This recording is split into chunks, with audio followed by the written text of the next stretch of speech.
হযরত আবু বকর সিদ্দিক যখন খলিফাতুল মুসলিমিন হলেন, ওই সময় মুসাইলামাতুল কাজ্জাব নামে একটা বেঈমান এমন করে নবী দাবি করে ফেললো। এ যুবকেরা, তরুণেরা, বাপেরা, হযরত আবু বকর সিদ্দিক ওই মুসাইলামাতুল কাজ্জাবের বিরুদ্ধে 10,000 সৈন্য নিয়ে এ যুবকেরা মুসাইলামাতুল কাজ্জাবের দিকে আগিয়ে যেতে লাগলো। হযরত আবু বকর সিদ্দিক বলতে লাগলেন, আমি মুসাইলামাতুল কাজ্জাবকে প্রথমে বুঝাবো। মুসাইলামাতুল কাজ্জাব যদি বোঝে আমি আবু বকর, তাহলে ফিরে চলে আসবো। আর যদি না বোঝে, আমি আমার নবীর জন্য জান দিয়ে হলো জালিমের বিরুদ্ধে লড়াই করতে চাই। কার বিরুদ্ধে যাচ্ছে? মুসাইলামাতুল কাজ্জাব, যে নবী দাবি করেছিল, মিথ্যুক। আল্লাহ কোরআন বলছে, ওয়ালাকিন রাসূলুল্লাহে ওয়া খাতামান নবিয়্যিন, আমার নবী হলো শেষ নবী। সেখানে আবার মুসাইলামাতুল কাজ্জাব নবী দাবি করেছে। এটা তো শুনুন নাকি? হ্যাঁ, মুসাইলামাতুল কাজ্জাবের দিকে 90,000 সৈন্য আছে। কত? এটা আওয়াজ দিয়ে বলুন। 90,000 বিদেশি ইসলামের বিদ্বেষ দুশ্মন দেশগুলো মুসাইলামাতুল কাজ্জাবকে সাপোর্ট করছে, পিছন থেকে সৈন্য দিয়েছে, অর্থ দিয়েছে, সব দিক দিয়ে মুসাইলামাতুল কাজ্জাবকে 90,000 সৈন্য অস্ত্র দিয়ে ঘিরে আছে। আর আমার সিদ্দিক আকবর নিয়ে গেছে কত? মাত্র 10,000। কত? 10,000। তার মানে একজন, ওইদিকে 9 জন। সংখ্যা বেশি দেখুনি। ইসলাম বারবার কামিয়াবি হয়েছে ঈমানের জোরে, আল্লাহর সাহায্যে, নবীর প্রেমে ইসলাম কামিয়াবি হয়েছে। তাই আমার যুব সমাজকে বলি, ঘাবড়াবার কিছু নেই। যদি তোমার হৃদয়ে আল্লাহ ও রাসূল থাকে, কে তোমার পক্ষে আছে, কে তোমার বিরুদ্ধে আছে, হিসাব দেখার সময় নয়। আল্লাহ ও রাসূল যদি থাকে, তাহলে নারে তাকবীর, আল্লাহু আকবার বলে আগিয়ে চলো, কোনো চিন্তা নেই। আল্লাহ আমাদের জন্য যথেষ্ট। জোরে বলুন সুবহানাল্লাহ, আরো জোরে বলুন সুবহানাল্লাহ। মুসাইলামাতুল কাজ্জাবের কাছে সিদ্দিক আকবর গেলেন, গিয়ে তাকে বুঝাচ্ছে, আরে তুমি এরকম ফিতনা লাগালে কেন? তুমি ফিতনা লাগালে কেন? মুখে রোদ লাগছে, বাবা একটু দাঁড়িয়ে যাই। আপনারা বসেন, বসুন। আর না, আমার সাথে দাঁড়াতে যান, দাঁড়িয়ে যান, দাঁড়িয়ে হয়ে যাবে আলোচনা, তারপরে সালাম হয়ে যাবে। না, মুখে রোদ লাগে। কি হলো? আগালে রোদ লাগে মনে হচ্ছে। ঠিক আছে, সব দেরিয়ে গেছে, সব দেরিয়ে গেছে। ধরে শুনছেন তো আপনারা নাকি? আর এই গাছটা বীজখানে হয়ে গেছে, আল্লাহর হুকুম গাছেরও দরকার। ওই জন্য ওইদিকে মানুষগুলো বুঝতে পারছেন, সরে আছেন ডান দিকে। এটা বলবো না, সালাম পড়ে দোয়া করে দেবো। ইতিহাস জানবেন না? আমার বাপ দাদা পূর্বপুরুষদের ইতিহাস জানবেন না? সিদ্দিক আকবর তো আপনাদেরই, ফারুক আজম তো আপনাদেরই, উসমান গনি তো আমাদেরই, মাওলা আলী তো আমাদেরই। এই ইতিহাস তো আমাদের জানা দরকার। হযরত আবু বকর সিদ্দিক রাদিয়াল্লাহু তাআলা আনহু, তিনি মুসাইলামাতুল কাজ্জাবকে যে বুঝাচ্ছে, এই কোরআন যখন বলেছে ওয়ালাকিন রাসূলুল্লাহি ওয়া খাতামান নবী, তাহলে কেন তুমি ফিতনা লাগাচ্ছ? কেন মানুষের মধ্যে বিবাদ তৈরি করছো? কেন তুমি মিথ্যা নবী দাবি করছো? এইভাবে আবু বকর সিদ্দিক মুসাইলামাতুল কাজ্জাবকে বুঝাতে লেগেছে। কিন্তু একটা মানুষ আছে, ক্ষমতার যদি অন্ধ হয়ে যায়, সে ভাবতে লেগেছে আমার পক্ষে 90,000 সৈন্য রয়েছে, আমার পক্ষে 90,000 সৈন্য রয়েছে, 90,000-এর হাতে অস্ত্র রয়েছে, আর আবু বকরের দিকে মাত্র 10,000 রয়েছে। তাই এই জায়গাতে আবু বকরের কথা কেন আমি শুনবো? এই সুযোগে আমি আবু বকর ও তার বাহিনীকে মিটিয়ে দেব। অন্যায় করছে, বুঝাচ্ছে, তারপরও সে বলছে আবু বকরের কথা শুনবো কেন আমি? এ যুবকেরা, তরুণেরা, হযরত আবু বকর সিদ্দিক এমন করে যখন বোঝাতে লেগেছে, বারবার তুমি ফিরে আসো, তওবা করো। ওই সময় মুসাইলামাতুল কাজ্জাব আবু বকর সিদ্দিকের কোনো কথা না শুনে সে তার সৈন্যবাহিনীদের ইশারা করে দিল, এই সুযোগে আবু বকরের উপরে ঝাঁপিয়ে পড়ো, কেননা আবু বকরের দিকে 10,000 আছে আর আমি মুসাইলামাতুল কাজ্জাবের দিকে 90,000 রয়েছে। কোনো চিন্তা নাই, এই লড়াইয়ে আমি জিতে যাব। কিন্তু বেঈমানরা জানে না ফয়সালা জমিনে হয় না, ফয়সালা আসমানে হয়, ফয়সালা আল্লাহর আরশে তৈরি হয়। হে যুবকেরা, তরুণেরা, হঠাৎ করে হামলা করে দিল। এই হামলাতে সাহাবা হুজুরদের মধ্যে থেকে বেশ কিছু যুবক সাহাবা হুজুররা নিজেদের বুকে তাজা খুন জমিনে ঢেলে দিল। ইন্না লিল্লাহি ওয়া ইন্না ইলাইহি রাজিউন। বেশ কিছু সাহাবা হুজুররা শহীদ হয়ে গেলে, কিন্তু বাকি সাহাবা হুজুর দিগকে হযরত আবু বকর সিদ্দিক বললেন, হে আমার নবীর অনুসারীরা, ইসলামে জুলুম করা হারাম, কিন্তু ডিফেন্স করা হলো ফরজ। বাবারা, তোমরা ডিফেন্স করতে শুরু করে দাও বাবা। এই মুসাইলামাতুল কাজ্জাবের হঠাৎ হামলাতে কিছু সাহাবা শহীদ হয়েছিল ঠিকই, কিন্তু 10,000 সাহাবা নিয়ে যখন আবু বকর সিদ্দিক বাকি সাহাবাদের নিয়ে যখন ডিফেন্সে দাঁড়িয়ে গেল, ওই ডিফেন্স করতে করতে করতে করতে, কেননা ফয়সালা তো আল্লাহর কুদরতি হাতে, ওই 90,000 বাহিনী ও মুসাইলামাতুল কাজ্জাবকে আমার নবী পাকের সাহাবারা জাহান্নামে পৌঁছে দিয়েছিল। আরো জোরে বলুন সুবহান আল্লাহ। এটা ইসলাম, এটা ইতিহাস। তোমরা তাদেরই উত্তরসূরি, অন্যায়ের সঙ্গে আপোষ করবে না। যদি আব্বাস সিদ্দিকীও হয়, আব্বাস সিদ্দিকীকেও বাদ দাও, অন্যায়ের সাথে নয়। কেন আমার ইসলাম অন্যায়ের পক্ষে নয়, অন্যায়ের বিরুদ্ধে।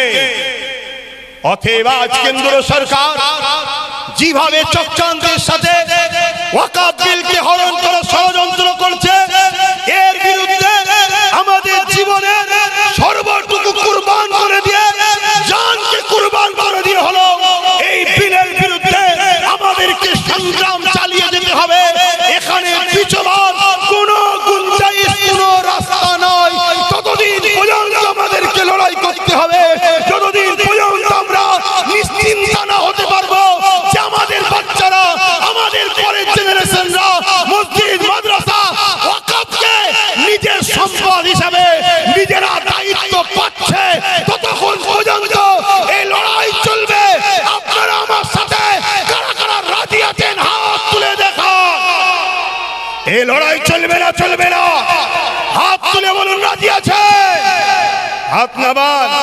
এখানে বোম দেখলে হবে না, কামান দেখলে হবে না, কার থেকে মিলিটারি, কার থেকে বন্দুক, কার থেকে বোম, কার থেকে কত লোক, কার থেকে কি আছে, ওটা দেখলে হবে না। আমাকে দেখতে হবে আমি আল্লাহ রাসূলের পক্ষে থাকবো, আমার আল্লাহ রাসূলই আমাদের জন্য যথেষ্ট। জোরে বলুন সুবহানাল্লাহ, আরো চিৎকার দিয়ে বলুন সুবহানাল্লাহ। এই আন্দোলন চলছে। 6 ডিসেম্বর আপনাদের এলাকা থেকে শুরু হয়েছে। কেন? ভাঙর শহীদ আসগর আলী হুজুরের জমিন, তাই তো নাকি? তিনি সুলতানও ছিলেন, বাদশাহ। বলুন সুবহানাল্লাহ। তাই এই পবিত্র শহীদ সুলতান আসগর আলী হুজুরের জমিন থেকেই আওয়াজ উঠেছে। এই আওয়াজ ততদিন থামবে না। আপনারা কি বলছেন, হাঁপিয়ে যাবেন? এই হাঁপিয়ে যাবেন? প্রয়োজন হয় আরো 100টা প্রোগ্রাম হবে ভাঙরে, আপনারা অসুবিধা আছে? হাঁপিয়ে যাবেন? এই আন্দোলন করতে করতে করতে আগামী দিন কলিকাতার রাজপথে যাব। ব্রিগেড হোক, অন্য কোন জায়গায় হোক, কলিকাতার রাজপথে যেদিন যাব, কম করে 20 থেকে 30 লক্ষ লোকের টার্গেট রেখেছি। আল্লাহ যদি সাহায্য করে আর আপনাদের যদি সৎ ইচ্ছা থাকে, ইনশাআল্লাহ হবে। মনে হচ্ছে না হবে না? বলুন হবে না হবে না? হাত লম্বা করে আসবে। কোরআন ছিল, আছে, কোরআন থাকবে। জোরে বলুন সুবহানাল্লাহ। মনে রাখবেন, আপনি যদি কোরআনের পক্ষে দাঁড়াতে পারেন, ইসলামের পক্ষে দাঁড়াতে পারেন, আপনি কামিয়াবি হতে পারলেন।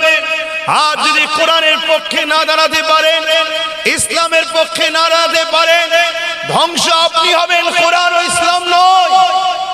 হতভাগা আকবর রাজ ক্ষমতা দিয়ে কোরআনকে মিটাতে চেয়েছিল। সেও বলেছিল কোরআনকে শেষ করে দেওয়া হবে, কোরআন মিটে যাবে, তাই দ্বীনে ইলাহি বার করেছিল বড় প্ল্যান করে। অনেক বড় কথা সংক্ষেপে বলছি।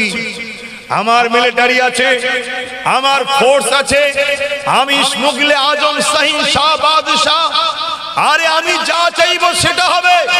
আরে তুমি যা চাইবে সেটা হবে না, আমার সৃষ্টিকর্তা যেটা চাইবে ওটাই হবে। জোরে বলুন সুবহানাল্লাহ। ফায়সাল্লাহ জমিনে হয় না, ফায়সাল্লাহ আরশে আজিমের উপরে হয়। জোরে বলুন সুবহানাল্লাহ। চেষ্টাটা জমিনে হয়, আমাদের কাজ চেষ্টা করা। আমি চেষ্টা করছি আল্লাহর রাহে কুরবান হব, আরে হতে পারবো কি পারবো না, ফায়সাল্লাহ ওপরে হয়। ওখানে যদি ফায়সাল্লাহ হয়, চলো আব্বাসকে এই মাকামটা দেয়া হবে, তবেই আমার কপালে হবে শহীদ হওয়া। ওখানে যদি ফায়সাল্লাহ না হয়, আমি হাজারো যদি চেষ্টা করি তাহলে হবে না। কেন শহীদ অনেক বড় নিয়ামতের ব্যাপার বাপ। আমার কপালে যে অত বড় নিয়ামত আল্লাহ দেবে কিনা এটা বড় সৌভাগ্যের বিষয়। শুনছেন তো নাকি? হ্যাঁ, এটা বিরাট বড় সৌভাগ্যের ব্যাপার। কেন শহীদ কিয়ামতের দিনে পুরো রক্তাক্ত অবস্থাতে উঠবে, আল্লাহ আমি আপনার জন্য আপনার হাবিবের জন্য কুরবান হয়েছি। আল্লাহ ওই শহীদের কোনো হিসাব নেবে না, বেহিসাব জান্নাতি করবে। জোরে বলুন সুবহানাল্লাহ। আর ময়দানে মাশরে কানা মিকদারু 50 আলফ সানাতিন, 50,000 বছর দাঁড়িয়ে থাকতে হবে বাকিদের। কত বছর? এই যে রোদে আজকে আমাদের অসুবিধা হচ্ছিল, আরে এর রোদ তো ময়দানে মাশরের তুলনায় বরফ। জমিনটা লোহা পুড়ে যেমন লাল হয় ওরকম লাল হয়ে যাবে। মাথার এক দিক দেখতে এক হাত উপরে সূর্য নেমে যাবে, 12 গুণ তাপ বাড়বে, নাক দিয়ে ঘিনুগুলো গলে গলে ঝরবে। এ যুবক বিশ্বাস হচ্ছে না? বিশ্বাস হচ্ছে না যে আমরা মডার্ন দুনিয়ার মানুষ, এসব বিশ্বাস হয়? আরে মডার্নই তো পৃথিবীকে ইসলামের দিকে আনছে। দুনিয়া যত তারাক্কি করছে, বিজ্ঞান যত তারাক্কি করছে, আমেরিকা বলুন, ব্রিটেন বলুন, ফ্রান্স বলুন, জাপান বলুন, পৃথিবীর বড় বড় সায়েন্টিস্টরা, পৃথিবীর বড় বড় শিক্ষিতরা ইসলামের দিকে তত দ্রুত ছুটছে। জোরে বলুন সুবহানাল্লাহ। কেন? কোরআনটাই তো বিজ্ঞানময় কোরআন। ইয়াসিনুল কোরআনিল হাকিম। এ কোরআন পুরোটাই তো বিজ্ঞানময় কোরআন। জোরে বলুন সুবহানাল্লাহ। বিজ্ঞান যত তারাক্কি করবে, কোরআনের হাকিকত মানুষ তত পাবে, মুহাম্মদ রাসূলের উপরে মানুষের অ্যাট্রাকশন তত হবে। কিন্তু দুঃখের বিষয়, আমরা মডার্নের নামে কুসংস্কারের দিকে হু হু করে ঢুকে যাচ্ছে, আমাদের হুঁশই নাই। ইসলামই হলো একমাত্র মডার্ন। জোরে বলুন সুবহানাল্লাহ। হ্যাঁ, এর মতো সৌন্দর্য, এর মতো খুবিয়া, এর মতো আদর্শ, এর মতো শান্তি, এর মতো নিরাপদ, এর মতো সর্বদিকে সমস্যা আপনি দেখান না। দ্বিতীয়টা মেনে নেব, দেখান। আরে কম্পিটিশন তো দূরের কথা, কম্পিটিশন তো দূরের কথা, ইসলামের বিরুদ্ধে কোনো প্যানেলে কারো নামই আসবে না। কথা বুঝছেন না? বোঝেন না? হ্যাঁ, বাপ আমার, ভাই আমার, দূরে অনেক সরে গেছেন আপনারা, তাই ইসলাম থেকে সরে যাওয়ার জন্য আজ আপনার সংসার জীবনে অশান্তি, রোজগারের জীবনে অভাব, কারবার জীবনে অশান্তি, রাষ্ট্রীয় জীবনে অশান্তি, পারিবারিক জীবনে অশান্তি, সমাজ জীবনে অশান্তি, সব জায়গাতে অশান্তি। আসুন, শান্তি যদি পেতে চান আমার হুজুরের কদমে আসুন। কেন? আমার হুজুর হলেন বাস্তব জিন্দা ইসলাম। জোরে বলুন সুবহানাল্লাহ।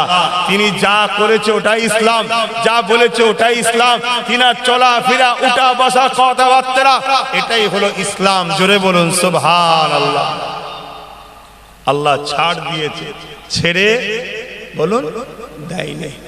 হতভাগা আকবরের কথাটা একটু বলে দিই, কেন সমাজে আজকে একটা গুঞ্জন হচ্ছে কি ওয়াকাফ বিল নিয়ে সবাই এক হয়ে আন্দোলন করছে, আব্বাস সিদ্দিকী সবার সঙ্গে এক হচ্ছেন না কেন? একটা গুঞ্জন হচ্ছে। কে বলেছে আমি এক হব না? কে বলেছে? কোন মিথ্যুক বলেছে? কোন মূর্খ, কোন কাযযাব বলেছে আমি এক হতে চাই না? আমি তো 100% এক হতে চাই। কিন্তু আমি আল্লাহ রাসূলের জন্য এক হতে চাই। কেন্দ্র সরকারের বিজেপি দালালি করে, তার বিরোধী করে, অন্য কারো দালালি যারা করবে তাদের সঙ্গে এক হতে রাজি নয়। আমি এক হব আল্লাহ রাসূলের জন্য। মসজিদ আল্লাহর, মাদ্রাসা আল্লাহর, দ্বীন ইসলাম আল্লাহর, কুরআন আল্লাহর। আমি আল্লাহ রাসূলের ঘরের জন্য লড়াই করব কেন্দ্র সরকারের বিরুদ্ধে। আর মনের মধ্যে থাকবে অন্য কাউকে ফায়দা পৌঁছে দিয়ে টাকা কামাবো, এ একতার সাথে আমি নেই। এটা আপনারা আমায় ভুল বুঝলেও কিচ্ছু করার নেই। কেন আমি আপনাদের রাজির জন্য আসিনি। আল্লাহকে সাক্ষী রেখে বলছি, জাতি হাতে আব্বাস সিদ্দিকীর জান আছে। আমি আল্লাহ ও রাসূলকে রাজি করার জন্য কথা বলতে এসেছি। আপনি আমার খোদা নয়, আপনারা আমার লিডার নেতা নয়। আমার খোদা হলো আল্লাহ, আমার লিডার হলো মুহাম্মদ রাসূলুল্লাহ। তিনি আমার মডেল, তিনি আমার আদর্শ, তিনি আমার দাদা হুজুরের আদর্শ। অতএব আসুন না এক হব। মসজিদকে বাঁচাবার স্বার্থে হব, মাদ্রাসাকে বাঁচাবার স্বার্থে হব, কোরআনের স্বার্থে হব, দ্বীনের স্বার্থে হব। কিন্তু আপনি যদি আন্দোলনের নামে তাদেরকে মেম্বারে তুলছেন যারা অলরেডি ওয়াকফ ঝেড়ে বসে আছে, তারা এটা কি পাগলামো নয়? এটা কি ফজকামো নয়? এটা কি জাতিকে আবার নতুন করে ধোঁকা দেওয়া হচ্ছে না হয়নি? বলুন, এই কথা বলছেন না কেন? আমার উপরে রাগ হচ্ছে নাকি? আওয়াজ দিয়ে বলুন। আর রাগ যদি হয়, ক্ষমতা থাকে পিটিয়ে পিটিয়ে মেরে দেন আব্বাস সিদ্দিকীকে, থাকবে না, বলবে না। আর যদি আমার আল্লাহ আমাকে বাঁচায় আর বলায়, তাম পৃথিবীর বেঈমান এক জায়গায় হয়ে যা, মুনাফিক এক জায়গায় হয়ে যা। এক মুজাদ্দিদ আল পেসানি যেমন ঠিক ছিল, হতভাগ আকবরের বিরুদ্ধে লড়াই করেছিল, বাকি উলামারা সব আকবরের দিকে চলে গিয়েছিল। আমার আল্লাহ মুজাদ্দিদ আল পেসানিকে জিতিয়েছিল। ইনশাআল্লাহ মুজাদ্দিদ আল পেসানিকে ফলো করে চলি, তিনি আমাদেরও তরিকাতের একজন পিরানে তরিকাত। আমার আল্লাহ আমার জন্য যথেষ্ট। জোরে বলুন সুবহানাল্লাহ, আরো জোরে বলুন সুবহানাল্লাহ। আজ বড় দুঃখ লাগে ভাই, বড় কষ্ট লাগে। কেন্দ্র সরকার যেভাবে ষড়যন্ত্র করছে, যদি এই ওয়াকফ বিলটা পাস করে নিতে পারে, কোনোভাবে যদি পাস করে নিতে পারে, ভারতবর্ষে মুসলমান আর টিকতে পারবে না। সংবিধান আমাদের পক্ষে থাকার পরেও আজকে এত বড় জুলুম করছে। এই বিল যদি পাস হয়ে যায়, আর বাঁচার কোনো রাস্তা থাকবে না। এই রকম একটা ভাইটাল টাইমেও আমি দেখছি কিছু লোক ওয়াকফের নামে অন্য কোন জালিম শক্তিকে ক্ষমতায় আনার নতুন করে পরিকল্পনা আবার করছে। আমার কথা কি আপনাদের কষ্ট দিচ্ছে? আওয়াজ দিয়ে বলবেন। কেন মুনাফিক আর মুমিনের পার্থক্য হওয়া দরকার আছে। দাড়ি মানেই মুমিন নয়, টুপি মানেই মুমিন নয়, পীর সাহেব মানেই মুমিন নয়, পীরজাদা মানেই মুমিন নয়, আলেম মানেই মুমিন নয়, কোরআন জানে মানেই মুমিন নয়, মসজিদ মাদ্রাসা করেছে বলেই যে মুমিন তা নয়। ইতিহাসের গাওয়া দিচ্ছে আবু বকর সিদ্দিকের দাড়ি ছিল, আব্দুল্লাহ ইবনে উবায়েরও দাড়ি ছিল। আবু বকর সিদ্দিক রোজা রেখেছিল, আব্দুল্লাহ ইবনে উবায়ও রোজা রেখেছিল। রাইসুল মুনাফিক আব্দুল্লাহ ইবনে ঘোষণা হয়ে গেল জাহান্নামী, আর সিদ্দিক আকবর হয়ে গেল জান্নাতি। জোরে বলুন সুবহানাল্লাহ, আরো জোরে বলুন সুবহানাল্লাহ। আর আমার কওমকে বলি, এত পেটে জ্বালা ধরেছে, এত পেটে জ্বালা ধরেছে, আমি সবই বুঝি, তারপরও ফিরি বিরিয়ানিটা খাবো এই জন্য একটু গেছিলাম। তো জ্বালা এত ধরেছে। ইসলাম কি বলছে? কোন অন্যায়ের কাছে যাওয়া, অন্যায়কারীর বক্তব্য শোনা, অন্যায়কারীর কাছে ভিড় করা মানে অন্যায়কারীকে উৎসাহিত করা, সাহায্য করা। আর ন্যায়বাদী হকবাদীর পক্ষে দাঁড়ানো মানে ন্যায়বাদী হকবাদীকে তুমি সাহায্য করলে ন্যায়বাদীর সাথে কিয়ামতের দিন জান্নাতে যাবে। জোরে বলুন সুবহানাল্লাহ। আজকে যারা আমাকে গাল দিয়েছিল, দালাল বলেছিল, কত কি না বলেছিল, কথা বলেছে না বলেনি, তারা নতুন করে আবার নাটক করতে শুরু করেছে এই নবীর উম্মতকে ধোঁকা দিবার জন্য। ধোঁকাবাজ চেনো? নবী পাক এমনি বলে গেছিল নাকি যে আখিরি জমানায় আসমানের নিচে জমিনের ওপরে সব থেকে নিকৃষ্ট হবে একদল আলেমরা? এমনি বলে গেছে, এমনি। তোমাকে একটু ভাবতে হবে না যে কেন বলেছে? আমার কথায় ব্যথা পেচ্ছেন? হ্যাঁ, আজকে চলো, কি হয়েছে ভাই, কোথায় যাব? না বিজেপি কা মাদ্রাসা ভেঙে দেবে, কেন্দ্র সরকার মাদ্রাসা লুটে নিচ্ছে, লড়াই করতে হবে, 100% লড়াই করতে হবে। করতে হবে না? না এ কথা বলেন। প্রত্যেকটা ইমানদারকে বলছি, মাদ্রাসাকে বাঁচাবার জন্য নিজের জানটাকে দিয়ে হলেও লড়াই করতে হবে। এ থেকে পিছপাজে হবে, সেই ইমানদার থাকতে পারে না, সে বেঈমান হয়ে মরবে, কোনো সন্দেহ নাই। কিন্তু আমার প্রশ্ন, বিজেপি মাদ্রাসার সম্পদকে লুটতে চাইছে কেন্দ্র সরকার, আন্দোলন করতে হবে ঠিকই কথা, কিন্তু তুমি আন্দোলন করছো কাদের ঘরে নিয়ে? যারা কিনা মাদ্রাসা থেকে শিক্ষা, কোরআনের শিক্ষাকে তুলে দিয়েছে। এই আপনারা জানেন, আপনারা জানেন মাদ্রাসা থেকে শিক্ষাকে তুলে দেওয়া হয়েছে? আরে হ্যাঁ কি না বলেন? এ খোঁজ তো রাখবেন না। আজ মাইকে বলে যাচ্ছি, প্রত্যেকটা আলেম ওলামা, পীর সাহেব, পীরজাদা যারা কেন্দ্র সরকারের বিরুদ্ধে কথা বলছে, তাদেরকে আমরা সবাই সাপোর্ট করব না? করব না? জোরে বলুন, জোরে বলুন। করব। কিন্তু তিনি যদি মাদ্রাসা থেকে রাজ্যে কোরআনের পড়াকে বন্ধ করে দিয়েছে, এর বিরুদ্ধে যদি বলে না বলে স্টেজ থেকে নামে, সঙ্গে সঙ্গে ধরতে হবে। দরকার আছে না নাই? জোরে বলুন, দরকার আছে না নাই? অবশ্যই ও অন্যায় করেছে, ওর বিরুদ্ধে বলেছেন, আমরা সবাই আছি। কিন্তু মাদ্রাসা থেকে শিক্ষা বন্ধ হলো কেন? কোরআনকে তুলে দেওয়া হলো কেন? আপনারা জানেন একটা মার্কশিট বেরোয় না, মার্কশিট? এই কথা বুঝছেন না? বলছেন এই অসুবিধা হচ্ছে আপনাদের? যার অসুবিধা হবে ঘরে চলে যান। মাদ্রাসা থেকে একটা স্কুল এটা পাস করলে সার্টিফিকেট, এই মার্কশিট দেয় না? অঙ্কই কত পেয়েছে, বাংলায় কত পেয়েছে, ভূগোলে কত পেয়েছে। ঠিক মাদ্রাসা শিক্ষাতে একটা অপশন ছিল কোরআনে কত পেয়েছে, ওটা মার্কশিট থেকেও তুলে দিয়েছে। কোরআন পড়ানো বন্ধ করে দিয়েছে। এরা কি চাইছে বলুন? সবার, সব শিয়ালের এক ডাক, সব শিয়ালের এক ডাক, ইসলাম মিটাও, ইসলাম মিটাও। আজ থেকে 100 বছর আগে একটা সংগঠন তৈরি হয়েছিল, যাদের লক্ষ্য ছিল 100 বছর পর ভারত থেকে ইসলামকে মুছে দেবো। 2025-এ তাদের 100 বছর পড়ছে। তোমাদের হুঁশ আছে? তোমাদের হুঁশ আছে? শুনে রেখে দাও, আবার বলে যাচ্ছি, ওরা 100 বছর কেন, আগামী 1000 বছর চেষ্টা করলো এই পবিত্র হিন্দুস্তানের জমিনে, গরিবে নওয়াজের ভারতে ইসলামকে বুঝতে পারবে না।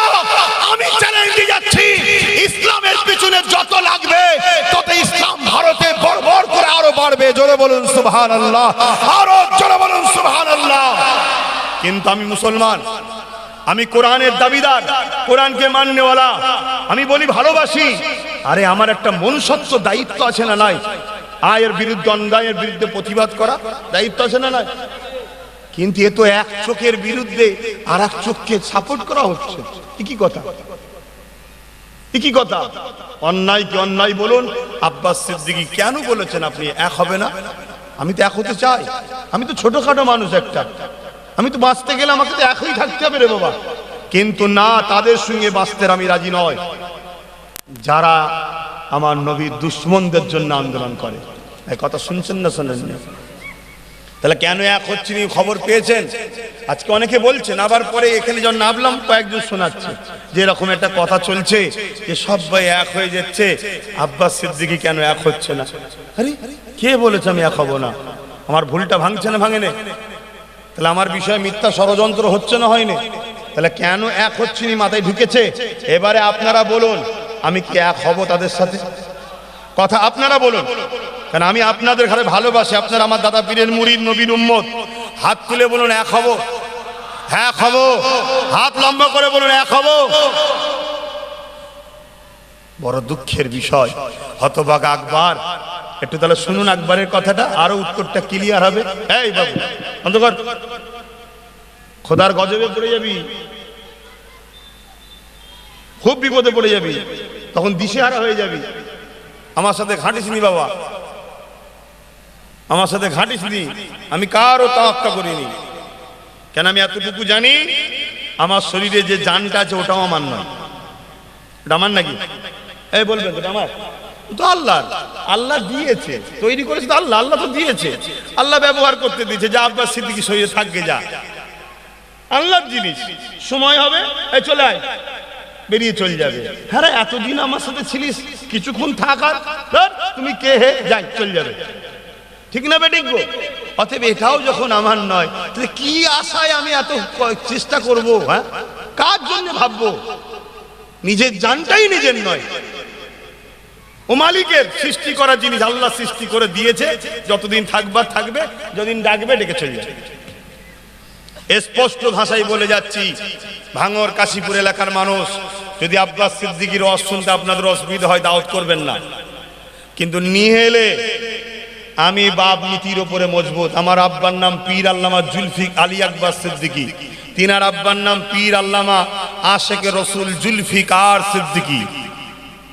অজ করতেন না, কানা মৌলবি, তোকে মেরে জেল খাটতে হয়, জেল খাটবো, নবীর বিরুদ্ধে কথা। তাহলে আমরা নবীর পাগল বাপ, নবীর ব্যাপারে কোনো গুঞ্জাইশ নাই। আন্দোলন করতে হবে, আন্দোলন করব, কিন্তু তাদের সঙ্গে নয়। মেম্বারে গিয়ে দেখি আন্দোলন হচ্ছে, আর মেম্বারে বসে আছে কে? যাদের আকীদা হলো নবী নাকি মরে গেছে।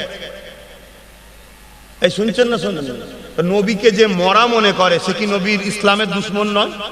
ইসলামের দুশ্মনকে সাথে করে নিয়ে বলছে কেন্দ্র সরকারের সঙ্গে লড়াই করবো। আরে এক গাদ্দার সব বলে দেবে গিয়ে কি কি প্ল্যান করছিস। ওই জন্য মুনাফেক দলে রাখতে নাই, মুনাফেক থাকলেই বলে দেবে কামিয়াবি। আমার আগে কেউ ওয়াজ করছিলেন জানি না, কে যেন ওয়াজ করছিলেন আমার আগে, উনি বদরের কথা বলছিল না? বদরে 313 জন জিতলো কি করে? 313 জনই ইমানদার ছিল, একটাও গাদ্দার মুনাফেক ছিল না। আর যদি থাকতো, ও ঠিক আগে যে প্ল্যান বলে দিত আবু জেলকে গিয়ে, এই প্ল্যান হচ্ছে, সব ভেস্তে যেত। এই জন্য ঘরের খবর মুনাফেক বার করে, আর মুনাফেককে দাঁড়ি টুপি পরিয়ে আমাদের মধ্যে ঢুকিয়ে রাখা আছে, আর তাকে মানুষ মাসে মাসে মাসে মাসে মাসে সব দিচ্ছে। বুঝতে পারছেন না? আর চলে আসে, ও পুরো আমাদের সাথে থাকে। কি চিল্লাবে, ও যখন গাল দেবে দেখবেন ওর বিরুদ্ধে কিচ্ছু কথা হবে না। যেমন আজকে পূর্ব মেদিনীপুরটা কত ভুলভাল বকছে দেখছেন না? এই একবারও ধরছে, ধরে নে। আর ইমানদার তোমাদেরটা যদি একটু কিছু বলে, উনি বলবে তুললে আসো। কিছু বুঝতে পারছেন না, পারেন না? এটা সেটিং সিস্টেম, সেটিং সিস্টেম। এই কথা মাথায় ঢুকেছে না? ঢোকে নে? তাহলে এই জায়গায় কি তোমরা হাঁপিয়ে যাচ্ছ নাকি? এই হাঁপিয়ে যাচ্ছ? আরো 2, 10, 20 হাজার কেন, 2 লাখ 20 লাখ কেন, আরো 2 কোটি যদি ভারতে মুসলিম যুবকদের বুকে তাজা খুন দিতে হয়, দিতে হবে, কোনো টেনশন নেই। ন্যায়ের পক্ষে থাকতে হবে। জোরে বলুন সুবহানাল্লাহ, আরো জোরে বলুন সুবহানাল্লাহ। কারোর উপরে জুলুম নয়, ইনসাফের পক্ষে। তো আকবর ও দ্বীনে ইলাহি বার করলো, হযরতে মুজাদ্দিদ আল পেসানি বিরোধী করলো। আর আকবর সমাজের সব ভিআইপি, বুঝতে পারছেন তো, সব বড় বড় টাকা দিয়ে মুফতি, মৌলানা, পীর সাহেব, খানকা সাহেব সব কিনে দিল। শুনছেন না? মোটা মোটা টাকা দিয়ে কিনে নিয়েছে, আর তাদেরকে সামনে সারিতে নিয়ে আসে, তাদের পিছনে বেকআপ দেয়। তোমরা বড় বড় সেমিনার করো, আমি আকবর পয়সা দেবো।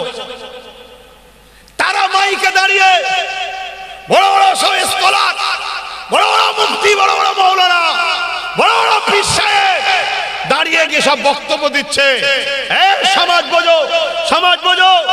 আর আম মানুষ ভাবছে মৌলানা বলছে, মুফতি বলছে, আর এত সবাই। মুজাদ্দিদ আল পেসানি ঠিক বোঝে নাকি? উনি একা কি করবে? এই শুনছেন না? শোনেন? এভাবে গুমরাহি করা হয়েছে। ইতিহাস কেন ঘটে? আমাদেরকে আল্লাহ সজাগ করাবে বলে, নিউ জেনারেশনকে জানাবে বলে। মুজাদ্দিদ আল পেসানি কিন্তু একাই আকবরের বিরুদ্ধে লড়াই করেই যাচ্ছে, লড়াই করেই যাচ্ছে, লড়াই করেই যাচ্ছে। আকবরের বিরুদ্ধে লড়াই করতে করতে মুজাদ্দিদ আল পেসানি হুজুরের কথা শুনতে শুনতে কিছু আলেম উলামা তাদের ঘুম ভেঙেছে, তারা মুজাদ্দিদ আল পেসানির পিছনে আসছে। জোরে বলুন সুবহানাল্লাহ। আকবর দেখলো, আরে এ তো উল্টো দিকে যাচ্ছে এবারে লাইন, শুনছেন না? উল্টো দিকে যাচ্ছে। তখন কি করলো? আকবর লড়াইয়ের ঘোষণা দিল, অমুক ময়দানে আসো, যুদ্ধ হবে। মুজাদ্দিদ আল পেসানি ঘোষণা করে দিল, আমি যাচ্ছি আল্লাহ ও রসুলের জন্য, কোরআনের পক্ষে আমি যাচ্ছি। কারা আছো আমার পাশে দাঁড়াতে চাও, চলে আসো। মুজাদ্দিদ আল পেসানি ঘোষণা দিল হতভাগা আকবরের বিরুদ্ধে লড়াই হবে। এদিকে আকবর বলে দিল যারা মুজাদ্দিদ আল পেসানির পক্ষে থাকবে আমার বুলেটের গুলি, আমার মিলিটারির গুলি, আমার তরোয়ারের আঘাতের সামনে তোমরা দাঁড়াতে কেউ পারবে না। তাই আকবরের ঘোষণা হচ্ছে যারা মুজাদ্দিদ আল পেসানির পিছনে দাঁড়াবে তাদেরকে সব জেলে দিয়ে শাস্তি দেওয়া হবে, মৃত্যুদণ্ড দেওয়া হবে। ময়দানে গিয়ে মুজাদ্দিদ আল পেসানি হাজির হলো। শুনছো তো আমার যুবকরা, কেন ইতিহাস জানা দরকার। মাইকে কথা বলছি, তোমাকে পার্সোনালি বুঝাইনি যে ভুল বুঝাচ্ছি। হাজার হাজার লোক রেকর্ডিং হয়ে চলে যাচ্ছে, আর দুশ্মন যে আছে সে আরো বেশি বেশি করে গোপনে গোপনে সব শুনছে, রেকর্ড করছে। কথা বুঝছেন না? তারপরে আমাদের আইবির লোক আছে, প্রশাসন বন্ধুদের লোক আছে, তারাও সব রেডি হয়ে আছে। চারটিখানি ব্যাপার নয় এখন। তারপরও বুক ঠুকে বলে যাচ্ছি, শোনো, ইমানদার কথা বলে যখন শোনো। কারো খেয়ে বসেনি, কারো ঝেড়ে বসেনি, মোহাম্মদ রসুলের ওসিলায় আল্লাহ খাওয়ায় তাই খায়, আল্লাহর হয়ে কথা বলি। বলবো না থাকবে? সবাই হাত তুলে বলো, বলবো না থাকবে? তাহলে এখন উচ্চ আওয়াজে নারে তাকবীর। হ্যাঁ, মাঝে মাঝে তকবীর দেবেন, বালা মুসিবত কাটবে। এলাকায় মাঝে মাঝে মিছিল বার করবেন, তকবীরের মিছিল, অন্য কিছু না, তকবীরের মিছিল। ইমাম সাহেবকে সামনে দেবেন, ইমাম সাহেব বলবেন নারে তাকবীর, আপনারা বলবেন আল্লাহু আকবার। আর মাঝে মাঝে এটাও বলবেন লাব্বাইক ইয়া রাসূলুল্লাহ। নবী আমাদের হৃদয়ে আছে, জানের থেকে কাছে আছে। অর্থাৎ হুজুর আমরা হাজির আছি আপনার জন্য জান ফিদা করতে। জোরে বলুন সুবহানাল্লাহ। তো ভাইরা আমার, মুজাদ্দিদ আল পেসানি ময়দানে গেল, ঘোড়ার গাড়ি, আগে ফোর্স, পিছনে ফোর্স। আরে রাজার ব্যাপার, বিরাট ভিআইপি ব্যাপার। এই কি বলে, আকবর যাচ্ছে আর মুজাদ্দিদ আল পেসানি উনি পিছন দিকে ঘুরে দেখছে কিছু দুর্বল মানুষ, বয়স্ক মানুষ আর কিছু তরুণ আলেম উলামা আমার পাশে দাঁড়িয়ে আছে। গুটি কত শুনছেন তো নাকি? মানে হাতির কাছে চড়ুই পাখি। উদাহরণটা আপনারা বুঝতে পারবেন, হাতির কাছে চড়ুই পাখি। আকবর বিশাল বাহিনী নিয়ে ময়দানে হাজির হয়েছে।